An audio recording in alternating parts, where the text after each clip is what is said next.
Hello everybody, hello. So this video is for those people who know what time complexity is and who know what logarithm is.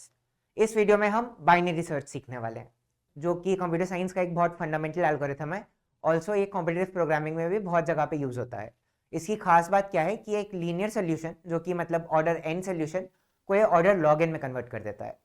तो देखते हैं problem क्या है।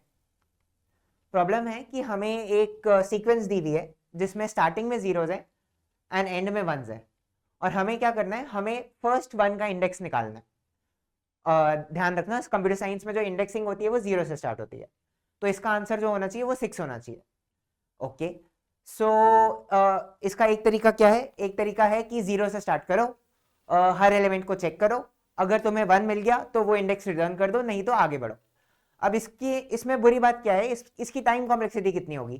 Suppose एक worst case scenario है जिसमें बस आखिरी में 1 है, उससे पहले सारे जीरोज हैं, तो तुम्हें सारे elements of the array check करने पड़ेंगे, और अगर एरे का साइज n है तो इसकी टाइम कॉम्प्लेक्सिटी हो जाएगी O ऑफ n, मतलब एक लीनियर टाइम एल्गोरिथम। सो बाइनरी सर्च क्या करता है, इसी चीज को log n में कर देता है। कैसे, देखते हैं। तो हमने l को इनिशियलाइज करा एज 0 एंड r को इनिशियलाइज करा एज n, मतलब l को इनिशियलाइज करा as the starting of the array and r को इनिशियलाइज करा at the end of the array. और फिर हमने क्या किया, एक इनवेरिएंट चलेगा जो कि हमेशा मेंटेन होगा। इनवेरिएंट मतलब वो हमेशा होल्ड करता है कि जो आंसर है हमारा, इस केस में 6 आंसर है, वो हमेशा l एंड r के बीच में लाई करेगा। ठीक है, फिर हमने क्या किया, l और r से हमने मिड कंप्यूट किया एज मिड बराबर l प्लस r बाई 2, इसको m से रिप्रेजेंट किया हमने, और हमने फिर एरे की mth वैल्यू को चेक किया। अब अगर एरे m जो है वो 0 है, इसका क्या मतलब है, देखो ध्यान से सोचो कि अगर एरे मिड 0 है तो जो फर्स्ट वन होगा वो इसके राइट में लाई करना चाहिए, तो हम l को सेट कर सकते हैं एज m प्लस 1। और अगर एरे मिड 1 है तो जो फर्स्ट वन होगा वो या तो m पे ही लाई कर रहा है या m के लेफ्ट में लाई कर रहा है, तो हम r को सेट कर सकते हैं एज m। इसका ड्राई रन करके देखते हैं। तो सबसे पहले l की वैल्यू 0 है, r की वैल्यू 11 है, m by the way l plus r by 2 है, जो डिवीजन होती है वो फ्लोर डिवीजन होती है, तो मतलब 11 बाई 2 इज 5, 5.5 होता है, बट उसका फ्लोर ले लिया जाता है, तो 5 हो गया। तो फिर हमने एरे 5 को चेक किया। एरे 5 की वैल्यू देखो यहाँ पे 0 है, तो 0 है, तो हमने क्या किया, l को m प्लस 1 कर दिया, l को 6 कर दिया। सेकेंड इटरेशन में क्या हुआ, l की वैल्यू 6 है, r की वैल्यू 11 है, मिड की वैल्यू 8 आती है, 6 प्लस 11 is 17 बाई 8 बाई 2 जो होता है 16 बाई 2 विच इज 8। सो और हमने एरे मिड को चेक किया। अब इसमें 8 कहीं पे यहाँ पे लाई कर रहा होगा, 6 7 8, यहाँ पे हमने देखा कि 1 आ रहा है, तो हमने क्या किया, लेफ्ट को तो उतना ही रखा, राइट को मिड के बराबर कर दिया। तो क्या हुआ, लेफ्ट जो है वो 6 रहा, राइट जो है वो 8 हो गया।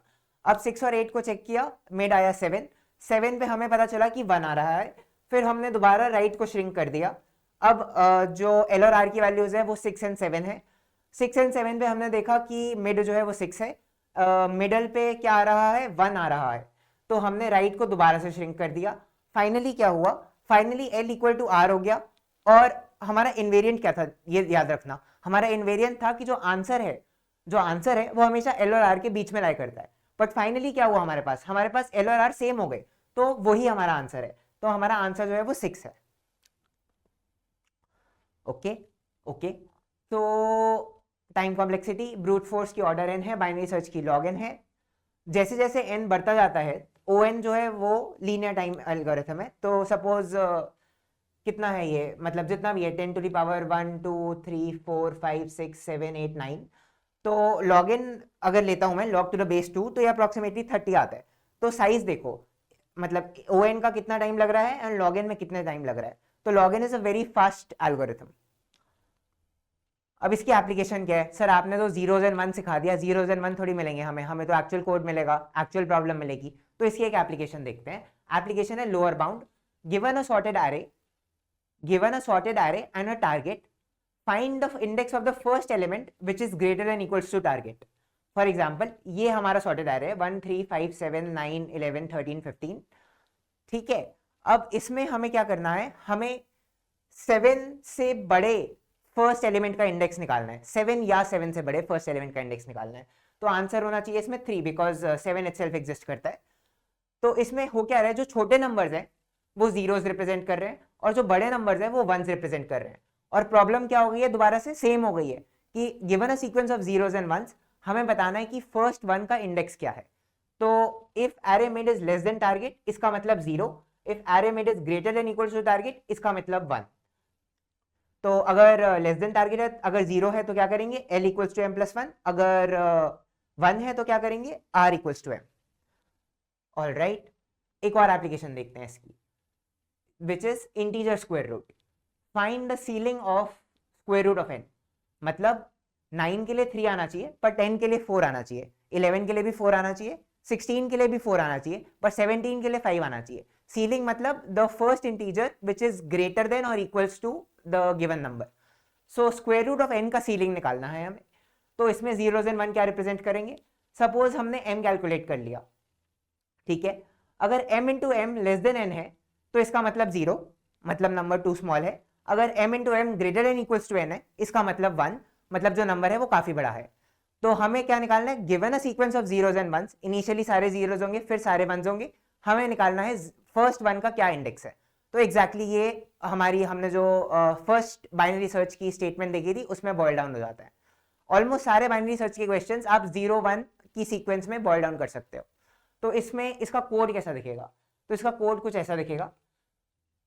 हमें निकालना है इंट रूट ऑफ n, तो हमने एक फंक्शन लिख दिया रूट इंट n, इंट मतलब इंटीजर। हमने l को स्टार्ट किया विद 0, r को स्टार्ट किया विद n, और एक लूप चलाया। जब तक l r से छोटा है तब तक क्या करो, मिड निकालो। और अगर mid into mid less than n है, मतलब 0 है, तो l equals to mid plus 1, अगर 1 है तो r इक्वल्स टू m।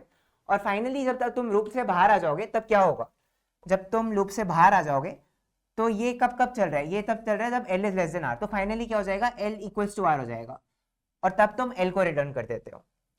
तो ये रहा इसका कोड। ऑलराइट, सो टेकअवेज है कि log n beats order n, invariant is the key. Invariant है कि जो आंसर है वो हमेशा एल और आर के बीच में लाई करता है। जब लूप खत्म हो जाएगा, जब लूप खत्म हो जाएगा तो एल और आर सेम हो जाएंगे और वही आंसर भी होगा हमारा। Okay okay okay. अच्छा, तो अब अगर तुम्हें ये प्रॉब्लम पसंद आई और इस टाइप की और प्रॉब्लम्स जानना चाहते हो तो हमने तुम्हारे लिए एक कोर्स डिजाइन करा है जो कि मैं ही कंडक्ट कराऊंगा। एंड जो कोर्स है उसका नाम है कोड प्लस प्रॉब्लम सॉल्विंग। इस कोर्स में तुम क्या क्या सीखोगे, इस कोर्स में तुम basic programming in C++, mathematics, data structures, algorithms और काफी और चीजें सीखोगे, लाइक क्वांट पजल्स। ये तुम्हें क्यों हेल्पफुल है, ये तुम्हें ZIO ZCO जो कि कंप्यूटर ओलंपियाड्स है उनके लिए प्रिपेयर कराएगा। ऑल्सो जो कॉलेज में बच्चे हैं अभी, उनको प्लेसमेंट्स के लिए काफी अच्छी प्रिपरेशन हो जाएगी अगर वो ये कोर्स लेते हैं। तो कोर्स में क्या क्या है, कोर्स के 2 लेवल्स है, लेवल्स के बारे में बताऊंगा मैं। पहला लेवल है बिगनर्स का, जिसमें है C++, math, algorithms, DP, greedy, graph. Level 2 में भी ऑलमोस्ट सेम ही टॉपिक्स हैं, इट्स जस्ट दैट लेवल 2 थोड़ा सा एडवांस्ड होगा। ऑलराइट, ऑल्सो 55+ लेक्चर्स है दोनों लेवल्स में। असाइनमेंट्स है आफ्टर एवरी क्लास, एक प्रोग्रेस ट्रैकिंग शीट है जो हर बच्चे की पर्सनलाइज्ड होगी, डाउट क्लासेस है, और मोस्ट इंपॉर्टेंटली पजल्स होंगी जो कि एक्चुअल इंटरव्यूज में पूछी गई हैं, अलॉन्ग विद ZIO ZCO की क्वेश्चंस। टेलीग्राम ग्रुप है, सैम सपोर्ट है। बैच के बारे में बताता हूँ अब। तो 2 बैचेस है, एक मॉर्निंग बैच है और एक नाइट बैच है। जो मॉर्निंग बैच है वो 6 डेज अ वीक चलेगा एंड वो 2 मंथ्स में खत्म हो जाएगा। जो नाइट बैच है वो 3 डेज अ वीक चलेगा एंड वो अराउंड 4 to 5 मंथ्स में खत्म हो जाएगा। ओके, ये टाइमिंग्स है बैचेस के। एंड देन द प्राइसिंग, जो डिस्काउंटेड प्राइस है इसका वो है 12,000। ऑल्सो इसके लिए एक इंपॉर्टेंट चीज जो मैं बताना चाहूंगा कि हम क्लास में भी एंड जो असाइनमेंट्स होगी उसमें भी हम लाइव कोडिंग नहीं, मतलब बच्चे एक्चुअली में कोड करेंगे। तो इसके लिए it is important that you have a desktop और अ लैपटॉप। अगर तुम्हारे पास डेस्कटॉप या लैपटॉप नहीं है तो it is not recommended that you join the course. तुम्हें सब्जेक्ट फिर भी समझ आ जाएगा बट तुम असाइनमेंट्स नहीं कर पाओगे।